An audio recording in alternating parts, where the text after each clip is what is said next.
The glass of water hit him so hard that it splashed across his face, soaked the collar of his only clean shirt, and dripped onto the worn folder he was holding. For a few seconds, the entire executive office went completely silent. The single father stood there, humiliated in front of everyone, while the CEO looked at him as if he were nothing more than an inconvenience. But neither of them knew that the man sitting quietly at the back of the room was the company's chairman, and he had already made a decision that would change everything. If you believe everyone deserves kindness, dignity, and a second chance, take a moment to like this video, share it with someone who needs encouragement, leave a comment, and subscribe to True Tale Time for more inspiring stories. His name was Caleb Mercer, a 38-year-old single father who had spent the last 2 years doing whatever work he could find to keep his 9-year-old daughter, Nora, safe and fed. He had once worked as an operations supervisor for a small manufacturing company, but after the business collapsed, Caleb had watched his savings disappear one bill at a time.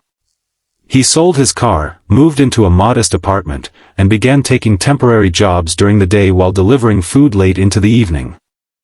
Every morning, before leaving for work, he packed Nora's lunch, checked her homework, and reminded her that difficult times did not mean they were going to have a difficult future. He never told her how often he went to bed hungry so she could have enough dinner. One bright Tuesday morning, Caleb received an email inviting him to an interview at Vantage Meridian Group, one of the most powerful companies in the city. The position was for Director of Operations, a job that could completely change his life. Caleb wore his best shirt, polished his old shoes, and carried a folder containing every certificate and recommendation he had managed to preserve. Before leaving, Nora hugged him tightly and told him that she knew he would get the job. Caleb smiled, kissed her forehead, and promised that he would try his absolute best. When he entered the enormous glass building, he immediately felt out of place. Executives in expensive suits moved quickly through the marble lobby while Caleb stood quietly near reception, holding his folder against his chest. After nearly an hour of waiting, an assistant finally escorted him upstairs to the CEO's office. The CEO, Vivian Cross, barely looked up when Caleb entered. She was known for being brilliant, aggressive, and impossible to impress. Her office reflected her personality, cold, perfect, and intimidating.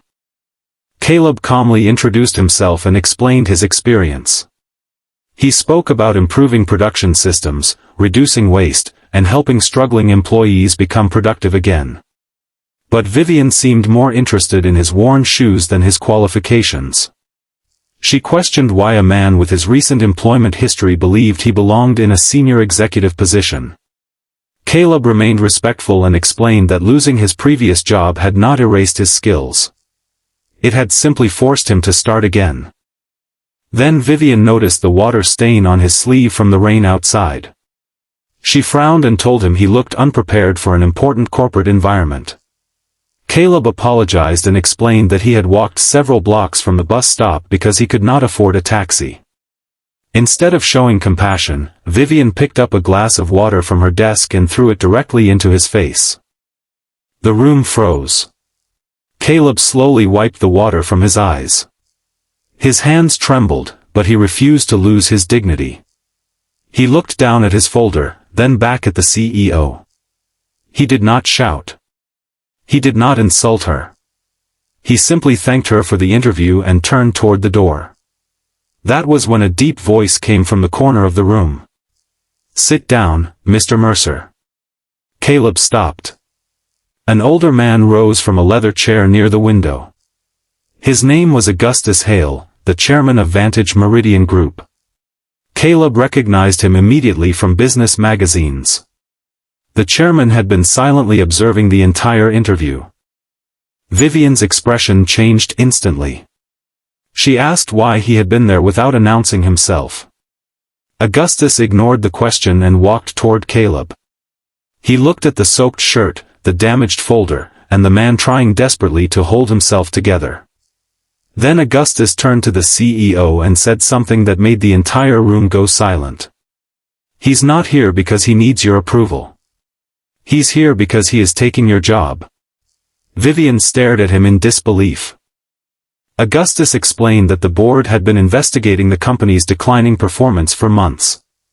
Employee turnover had reached record levels, several major clients were leaving, and internal reports showed that executives were ignoring problems until they became disasters. Caleb's former company had been one of the few organizations where productivity had improved dramatically before its closure. Augustus had personally reviewed Caleb's record and arranged the interview as a final test, not just of his skills, but of his character. Caleb was stunned. He had thought he was simply applying for a job. Augustus then asked him what he would do if he became director of operations. Caleb looked around the room and answered honestly. He said he would first listen to the employees nobody bothered to hear. He would identify where money and time were being wasted. He would repair broken systems instead of blaming broken people. And most importantly, he would never humiliate an employee simply because they were struggling. Augustus smiled. That is exactly what this company needs. Within weeks, Caleb was appointed to a senior leadership position, while Vivian was removed following the board's review. But Caleb did not celebrate her downfall. Instead, he focused on rebuilding the company. He introduced fair workplace policies, created employee feedback programs, and personally visited departments that senior executives had ignored for years. Slowly, morale improved. Clients began returning. Productivity increased. The greatest change, however, happened inside Caleb's home. One evening, he returned to the apartment carrying groceries and a small box. Nora ran toward him. Caleb opened the box and revealed a new pair of school shoes for her. She hugged him tightly and asked why he was smiling so much. Caleb looked at his daughter and said, "Because sometimes life knocks you down just to show you that you were stronger than you thought." Months later, Caleb stood in the company's headquarters watching hundreds of employees leave for the evening. He remembered the man who had once walked into that building soaked, exhausted, and afraid that he would never find another chance. He realized that his greatest victory was not the position, the salary, or the office. It was knowing that he had survived without becoming cruel. If this story touched your heart, please like the video, share it with someone who needs hope, and subscribe to True Tale Time. Sometimes one act of kindness can change a life, and sometimes one moment of humiliation reveals the character of the person standing in front of you. Before you leave, comment "second chances" if you believe that a person should never be judged by their worst moment. And remember Caleb's story: your circumstances may be difficult today, but they do not determine where your story ends. Never let someone else's cruelty convince you that you are worthless. Keep showing up, keep working, keep your dignity, and keep believing. Because sometimes the door that closes in your face is standing right beside the door that was meant for you all along.